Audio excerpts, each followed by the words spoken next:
जय हिंद फ्रेंड्स। आइए समझते हैं कोशिका की खोज तथा कोशिका सिद्धांत।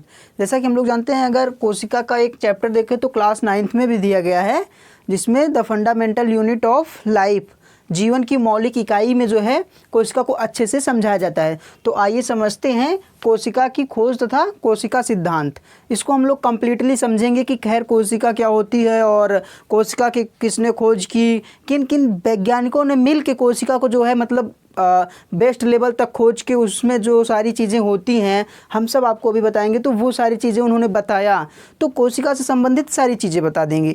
तो इन सब चीज़ों को बताने से पहले एक चीज़ ये क्लियर कर लेते हैं कि कोशिका क्या है, क्योंकि जिसके बारे में बात करने जा रहे हैं उसको जानना पहले ज़रूरी हो जाता है। तो कोशिका को अगर हम लोग समझें तो कोशिका जीव की वह जीव जैसे होते हैं, तो जीव के संरचनात्मक तथा क्रियात्मक इकाई को क्या बोलते हैं? कोशिका कहते हैं। जैसे किसी जीव के संरचनात्मक तथा क्रियात्मक, साधारण भाषा में समझे तो किसी संरचनात्मक तथा क्रियात्मक इकाई को ही कोशिका कहते हैं। जैसे जो उसकी संरचना है और जो उसको क्रिया हो रही है, इसकी एक कोशिका इकाई होती है, मतलब इसी के बेस पे जो है पूरे जीव का चलता है, तो इसी को क्या बोलेंगे? कोशिका बोलेंगे। तो अब जैसे समझ लेते हैं जो कोशिका की खोज तथा कोशिका सिद्धांत, मतलब discovery of cell and cell theory. Cell की खोज किसने की और सेल के जो सिद्धांत हैं उसने किसने दिया, और कोशिका के सिद्धांत क्या हैं, सारे क्वेश्चंस को हम लोग इस वीडियो में क्लियर कर देंगे। तो आइए समझते हैं। जैसे समझे जो कोशिका है, कोशिका की खोज सर्वप्रथम 1665 ईस्वी में रॉबर्ट हुक नामक वैज्ञानिक ने की। किसने किया? रॉबर्ट हुक ने।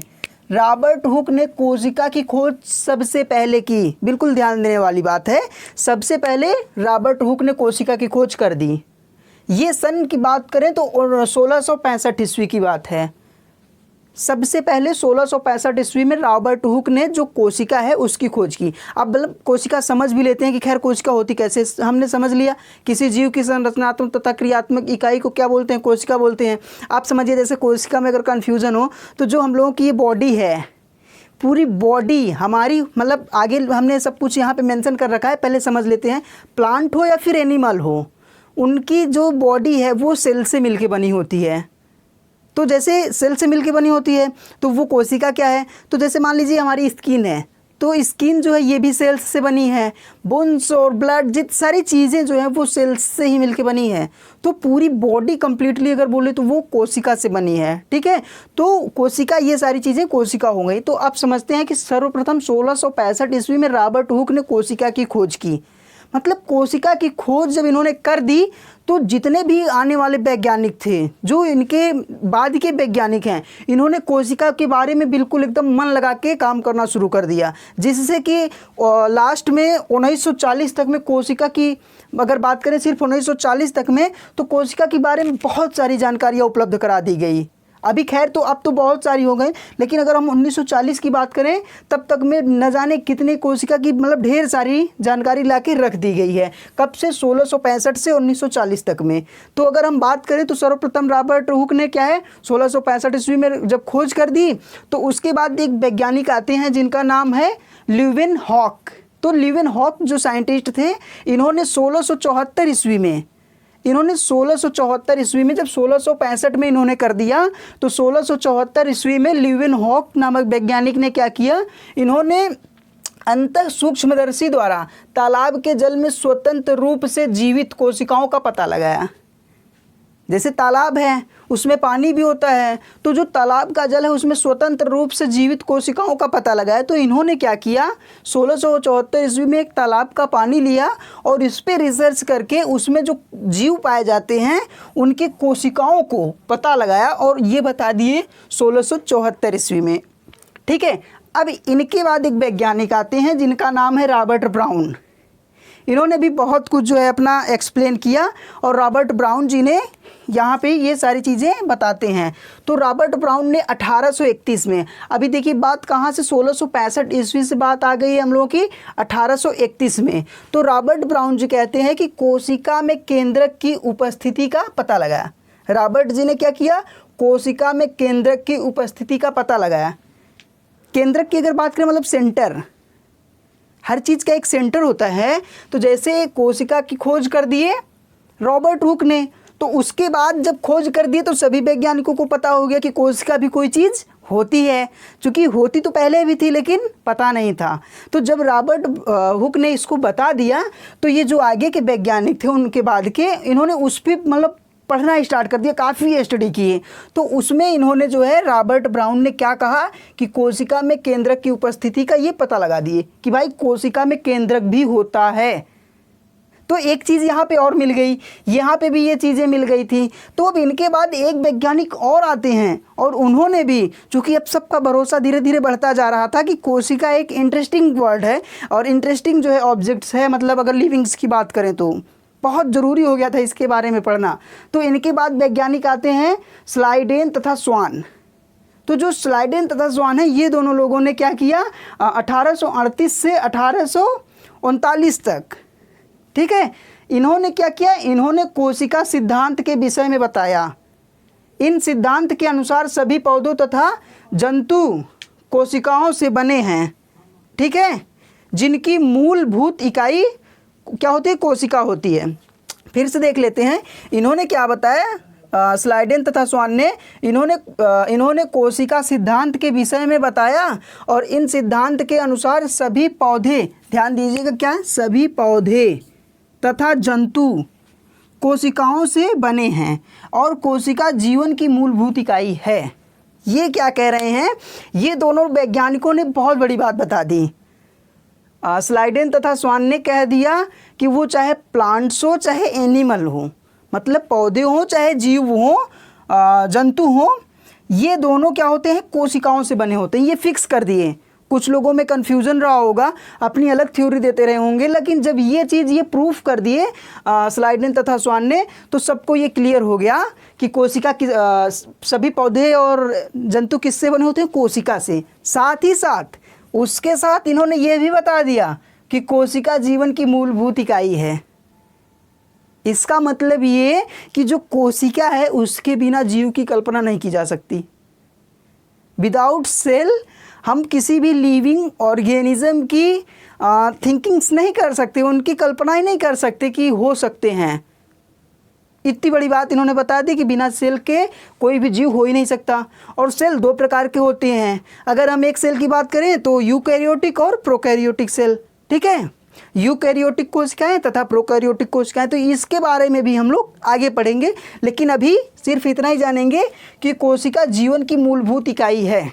अगर जैसे हम अपनी बात करें तो अगर हमारे बॉडी में कोशिका ना हो तो हम कैसे कर पाएंगे, बिल्कुल हम लोग जी नहीं पाएंगे। सेल्स में भी, ब्लड में कोशिका, हर चीज़ कोशिका से ही है, तो बिना कोशिका के जीवन की कल्पना नहीं की जा सकती। इतनी बड़ी बात स्लाइडेन तथा स्वान ने बता दी। अब यहाँ से क्या चीज़ हो गया, देखिए करीब 4-5 चीज़ें मिल गई। तो कोशिका का जो विषय है वो बहुत मेन बनता जा रहा था और इंटरेस्टिंग होता जा रहा था आने वाले वैज्ञानिकों के लिए। फिर उसके बाद पुरकिंजे नामक वैज्ञानिक ने 1839 में, 1839 मतलब इन्हीं के साथ साथ जैसे ये चीज़ें बता दिए, तो ये नामक वैज्ञानिक पुरकिंजे जी ने 1839 में कोशिका के द्रव्य तत्व के लिए जीव द्रव्य का प्रतिपादन किया, ठीक है, प्रतिपादन किया। मतलब इन्होंने क्या बताया कि जैसे ये मान लीजिए, अगर हम दिख रहा हो आपको तो यहाँ पे बना दें, जैसे ये कोशिका है, ठीक है, अभी सिर्फ आप समझने के लिए इसको हम बता रहे हैं। और कोशिका है, ये किसको, ये बता दिया कि ये कोशिका है रॉबर्ट हुक ने। तो रॉबर्ट हुक के बाद रॉबर्ट ब्राउन जी ने क्या बताया कि कोशिका में केंद्रक भी होता है, ठीक।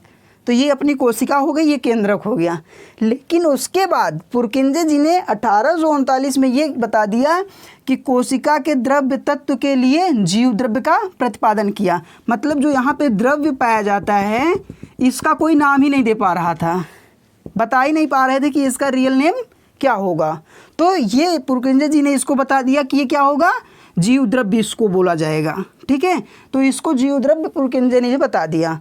अब उसके बाद बात आगे बढ़ती गई और यहाँ तक कि फिर उसके बाद आ गए विरचोव जी, जो कि 1855 में इन्होंने क्या बताया कि कोशिका सिद्धांत को आगे बढ़ाया। इन्होंने क्या किया, कोशिका सिद्धांत को और आगे बढ़ाया और अपनी चीज़ें ये बताते चले गए और कहा कि सभी कोशिकाएं पूर्ववर्ती कोशिकाओं से बनी होती है। इन्होंने भी एक मतलब देखिए सब लोग एकदम खास खास चीज़ें बता रहे हैं, पर इन्होंने जो बताया वो भी एकदम अलग चीज़ थी, सबसे अलग थी अब तक के लिए। इन्होंने क्या बता दिया कि सभी कोशिकाएं अपने पूर्ववर्ती कोशिकाओं से बनी हैं। अगर हम बताएं कि जैसे हमारा जो जैसे छोटा बच्चा होता है, अभी वो बड़ा कैसे होता जाता है, क्योंकि जो उसमें छोटा है तो उसकी कोशिका की लिमिट भी है कि उसमें सिर्फ इतनी कोशिका हैं, लेकिन जब वो बड़ा होता जा रहा है तो उसकी कोशिकाएं बढ़ती गई। कैसे कोशिका बढ़ रही हैं? क्योंकि इन्होंने यही बताया कि उसमें कोशिका कहीं से आके नहीं लग रही हैं, कोई और उसको नहीं दे रहा है कोशिका, उसी की कोशिका बल्कि डिवीज़न करके, कोशिका डिवीज़न करके बढ़ती चली जा रही हैं। तो इन्होंने यही बता दिया कि कोशिका सिद्धांत को आगे बढ़ाया और कहा कि सभी कोशिकाएं पूर्ववर्ती कोशिकाओं से ही बनती हैं। जैसे हमारे अंदर मान लीजिए कि 10,000 कोशिका हैं, तो अगर मेरी ग्रोथ होती चली गई तो हमारे 10,000 कोशिका में ही डिवीज़न होता जाएगा, मतलब उसमें गुणित डिवीज़न होता जाएगा और वो धीरे धीरे संख्या अपनी बढ़ाती चली जाएंगी। इस तरीके से इन्होंने बताया कि कोशिका बाहर से नहीं आती, वो कोशिका से ही बनती चली जाती हैं। तो ये भी एक अलग लेवल की बात इन्होंने बता दी। अब उनके बाद एक वैज्ञानिक आते हैं नाल एवं रुस्का। ये 1940 में क्या कहते हैं कि ये क्या करते हैं, पहले एक इलेक्ट्रॉन सूक्ष्मदर्शी की खोज की, ठीक है, और इस इलेक्ट्रॉन सूक्ष्मदर्शी के सहायता से ये चीज़ें जो बताने में मतलब थोड़ा सा क्लियर नहीं कर पाए थे, जैसे मान लीजिए कि इसके अंदर की ढेर सारी चीज़ें, उन सबको अगर हम कलर प्रिंट के थ्रू बात करें या फिर डिटेल के थ्रू, नेमिंग्स के थ्रू, तो नहीं हो पाया था। तो इन्होंने एक ऐसा माइक्रोस्कोप बनाया कि जिससे आने वाले वैज्ञानिकों ने बिल्कुल एकदम कोशिका को आसान कर लिया। और जो भी हो, ये एक ऐसा इलेक्ट्रॉनिक माइक्रोस्कोप बना दिए कि उसमें हर कुछ जो है उनको क्लियर दिखने लगा और उसको समझ के उसका नाम देते चले गए। तो अगर बात करें तो इसमें जितने भी वैज्ञानिक हैं उन सभी का मतलब कोशिका के बारे में बहुत बड़ा योगदान रहा। और 1665 से 1940 तक की बात करें तो इसके बीच में समय तो लंबा था, लेकिन खोजें बहुत ज़्यादा हो गई कोशिका के बारे में।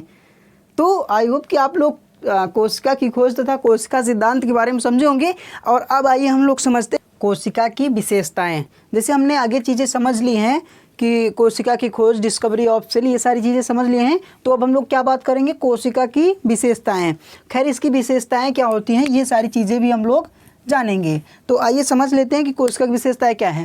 जैसे अगर हम कोशिका की विशेषता बात करें तो उसमें हो जाएगा इनमें स्वतंत्र रूप से गुणन करने की क्षमता होती है। जैसे कि हमने पहले ही क्या बता दिया है कि ये खुद से ही अपने से पूर्ववर्ती कोशिका से ही न्यू कोशिका का ये क्या करेंगे, फॉर्मेशन करेंगे। मतलब कि अपने से पूर्वज की जो कोशिका हैं उन्हीं पूर्वजों कोशिका से जो है आगामी कोशिका की कोशिका बनती है। तो इसका मतलब यही हुआ कि इनमें स्वतंत्र रूप से गुणन करने की क्षमता होती है, मतलब एक से अधिक कोशिका बनाने की पावर होती है। बस इतनी सी बात। अगर दूसरी हम बात करें नंबर की, तो इनमें आनुवांशिक सूचनाएं निहित होती हैं। जैसे हम बात करें कि जो हम अपने फ़ोन में जो सारी अपनी डिटेल्स रखे हैं तो वो कहाँ सेट है, फ़ोन के मेमोरी में सेट है ना।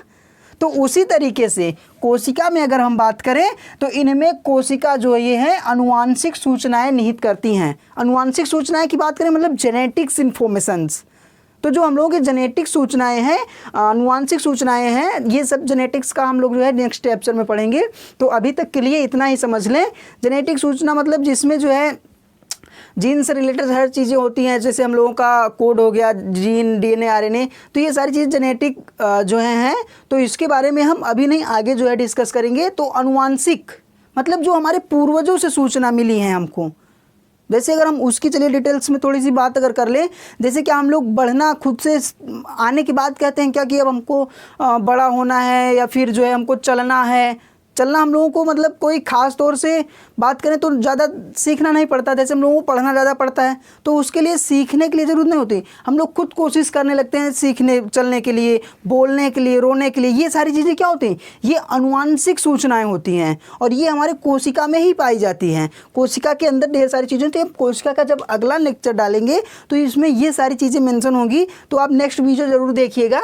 तो इसका मतलब ये कि इनमें कोशिका आनुवांशिक सूचनाएँ होती हैं, मतलब जो हमारे माता पिता से मिली हैं वो कोशिका में ही होंगी। तो कोशिका के अंदर जो और चीज़ें हैं उसमें होती हैं, तो वो सारी चीज़ें हम आपको बता देंगे। अब अगर तीसरे नंबर की बात करें तो ये स्वतः जीवन हेतु आवश्यक क्रियाएं, सभी आवश्यक क्रियाओं को पूर्ण कर सकते हैं। मतलब ये नहीं पूछेंगे कि हमें आपका हाथ बड़ा करना है। क्यों पूछें? क्योंकि पहले ही इसने बता दिया कि आनुवांशिक सूचनाओं में हमने इनमें होता है कि वो आनुवांशिक सूचनाओं को रखते हैं और उसके अनुसार से ये अपना काम करते हैं कोशिका। ये अगर हमें यहाँ पे चोट लग गई तो ये नहीं पूछेंगे कि क्या मैं आपका जो चोट है उसको पूरा कर दूँ, उसको ठीक कर दूँ, नहीं, उससे आपसे नहीं मतलब है। वो अपना काम करेगा, वो आपके कट को जो है वो ठीक करेगा। कोशिका वहाँ पे डिवीज़न करके ब्लड क्लॉटिंग होके तो सारी चीज़ें मिलकर उसको ठीक करना है, ये समझिए। तो ये उससे आपसे मतलब नहीं। तो इसी वजह से यहाँ पे कहा गया है कि ये स्वतः जीवन है तो सभी आवश्यक क्रियाओं को पूर्ण कर सकती हैं और करती भी हैं। ठीक है, अब देखिए ये एक समान रासायनिक संगठन तथा अपचयी क्रियाएं भी प्रदर्शित करती हैं।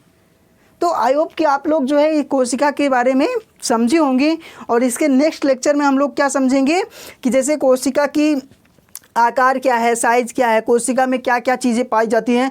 अभी तो हमने सिर्फ कोशिका की बात की है, तो कोशिका के अंदर भी ढेर सारी चीज़ें पाई जाती हैं। उसको जब इलेक्ट्रॉन माइक्रोस्कोप आ गया तब वो सारी चीज़ें डिस्क्राइब होगी। तो ये स्टोरी, मतलब अगर स्टोरी के रूप में हम इसको बोल दें तो बहुत अच्छी है। तो आने वाली वीडियोज़ भी आप वॉच करिएगा तो आपको सारी चीज़ें क्लियर होती जाएंगी। तो आई होप कि आपको ये समझ आया होगा। तब तक के लिए जय हिंद।